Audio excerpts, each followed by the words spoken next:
Noah Lang, che però mi ha fatto già impazzire per una semplice cosa,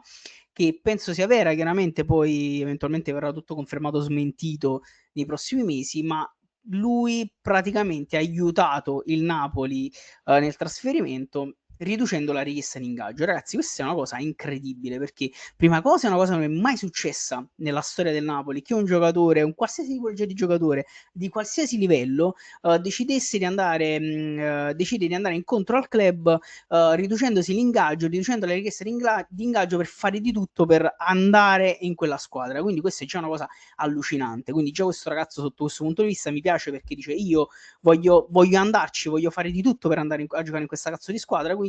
invece di prendere 3 milioni, 2,5 va bene, non me ne frega niente, basta che riusciamo a far mettere d'accordo tutti, cosa che alla fine è successa. Il Napoli comunque si è messo d'accordo con il PSV, mi pare, non vorrei dire stronzate perché mi confondo sempre, dovrebbe essere il PSV Eindhoven, e finalmente Lang è diventato un giocatore del Napoli. Io ripeto, secondo me sarà un acquisto veramente, veramente, veramente, veramente importante sotto tanti punti di vista, anche perché le competizioni sono tante e la competizione interna deve essere estremamente elevata, perché la competizione interna fa sì che tutti diano il 200% e quindi si può alzare il livello.